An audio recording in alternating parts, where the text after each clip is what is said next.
What ho, chaps? Corporal Higgers here, reporting for duty. Since the invention of these newfangled console gizmos, those damn Nazis have enjoyed somewhat of a new lease of popularity.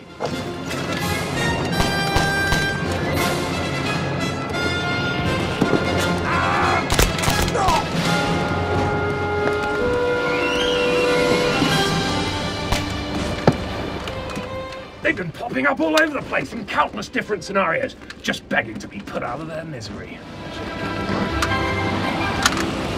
In fact, just the other day, one of my own lads said he fought back a wave of Nazi zombies. Preposterous! This definitely isn't like any war I can remember. And this new game definitely isn't like any Wolfenstein I can remember.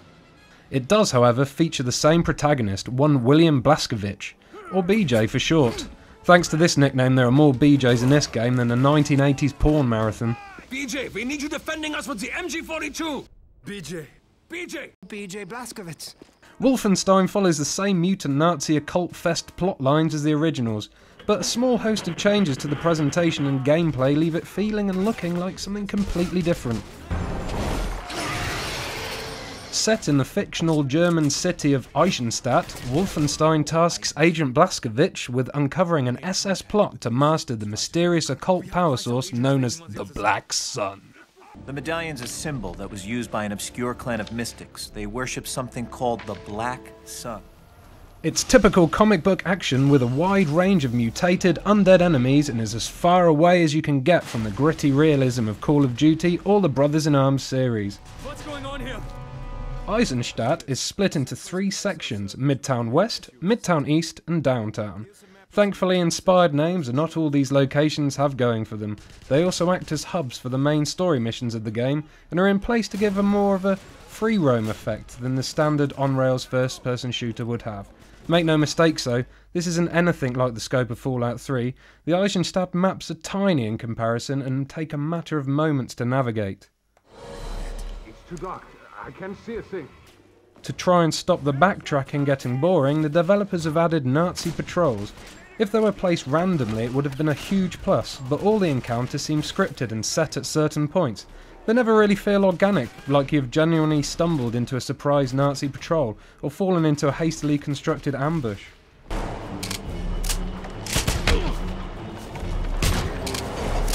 The main story levels are your average FPS fare: spooky hospitals, rundown farms, weapon factories, each one feeling like a kind of by-the-numbers attempt. It isn't until the downtown missions that the battles get more intense and thrilling. Before then, the enemies and encounters are seriously easy, even on the hardest setting. Don't expect this gaming experience to last more than 6 hours on easy. Can the powers of the Black Sun and the mystical medallion help elevate Wolfenstein from an average shooter to a Nazi ball-busting bitch of an action game? Well, no, to be honest. The medallion is imbued with the powers of several crystals during the course of the game and allow you to enter the Veil. You are now in the Veil. A kind of parallel dimension where you can move faster and see hidden secrets and enemy weak spots. As you progress, you find more crystals and are granted powers which allow you to slow time, shield yourself from enemy bullets, and empower ammo to shoot through enemy shields. All well and good, but unfortunately these powers seem almost unnecessary, and really wouldn't be used that much at all if it wasn't for specific set pieces which call for them. The most useful power is that of the Mire ability that lets you slow down time, and this is especially useful when it comes to playing on uber difficulty and the enemies start spamming you with grenades. However, your medallion energy will run out quickly and must be replenished by finding either barrels of Veil energy or Veil pools. You can notice the Veil pools quite easily by their very strange graphical representation. It looks kinda like how I'd imagine a fart to look if it was solid.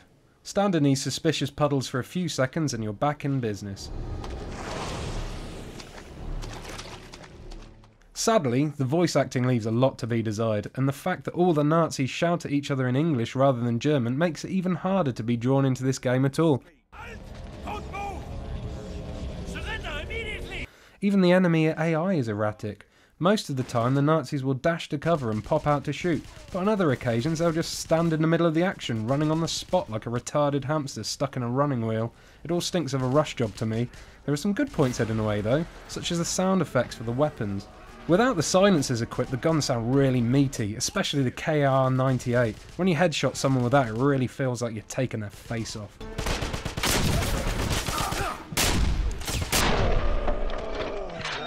The destructible scenery is a +2, especially in large battles, and it will keep you running from cover to cover, speeding up the energy and the pace of the game.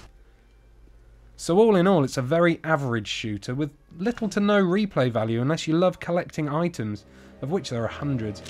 The cargoes the Special Operations Train carries must be protected at all costs.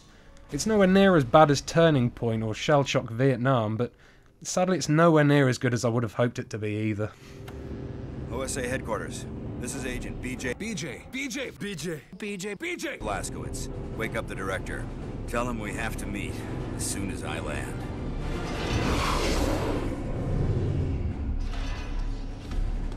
I used to think that any BJ was a good BJ, but Raven Software really used a bit too much teeth this time.